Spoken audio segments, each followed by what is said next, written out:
This is Corbin. Corbin's an American crow, and Corbin stays with us at Horizon Wings because he was just a 2-week-old nestling when a hawk flew over and said, "Oh, that looks like a good meal," and grabbed Corbin by the chest and the belly and started to fly away with him. Well, Corbin's parents and family were there and saw this happen, and they went and mobbed that hawk to the point where the hawk dropped Corbin to the ground. So Corbin had 2 huge lacerations on his chest and abdomen from the talon wounds. You can see he's got a feather that sticks up on his shoulder right now. That hawk also crushed his shoulder when he grabbed him. And then when he dropped him, he broke his leg as well. So when we got Corbin to us, he was only maybe as big as my fist. Very small little bird, pretty pitiful looking. We didn't know that he would survive, but we did know one thing, that he would never fly again because of that shoulder injury. So Mary Beth and I took turns, and we purposefully imprinted him, knowing that if he survived, we couldn't release him, but he would make a great education bird. So we took him a week at a time. He was in intensive care. And as you can see here, he survived, and he's become a great educational program for us. He truly is an imprint. He does not know that he is a crow. Probably the second year that we had him. Sounds like a crow, though. Probably the second year that we had Corbin in, we got a rehab crow and a young bird that we wanted to put out with another crow. We put it out with Corbin. Corbin wanted nothing to do with that little bird, was actually afraid of the crow. The little baby was begging to be fed by Corbin. Corbin ran the other way. Then Corbin started to try to bite his tongue and stuff. So Corbin, no idea that he's a crow. Crows get a bad reputation. Yeah, whoa. They get a bad reputation. Farmers lots of times do not like these birds. They think that they destroy their crops. They're finding that the other is true, though, that they're actually helping farmers because they do eat so many of insects and pests, and they help the farmers with their crops. These birds are omnivores. They will eat pretty much anything from seeds, nuts, berries. They'll scavenge dead stuff on the side of the road. They eat garbage. You'll find them at McDonald's. You find them in cities. You find them everywhere. So they are true omnivores. Corbin at our facility, he gets a healthy diet of little mice. He likes his vegetables. He gets corn and peas and carrots. And he gets fruit.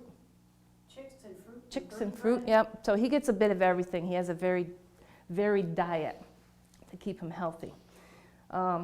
So crows are extremely intelligent. A lot of people don't know this, but they're just amazing birds. They've done a study out in Seattle where they had some researchers grab, I think, 7 crows, and they banded them and put telemetry units on them. And then these researchers, what they did was they put scary masks on. So every time they were grabbing them, the crows were seeing these people with scary masks. So that was just 7 crows. By the end of the season, all the crows on that campus were afraid of the people. So there was some kind of communication going on between the crows to let all the crows know that these people wearing these scary masks were bad. And this got passed down from generation to generation. This research project went on for a couple of years, 2-3 years, and all different crows did not like the people with the scary masks. If they wore a different scary mask, it was okay. It was just those certain scary masks. So they recognize people in their faces, something that we can't do as well as these birds can do. Truly amazing. They also have the ability to solve problems. They can think like 3 steps out. There was another study done where a captive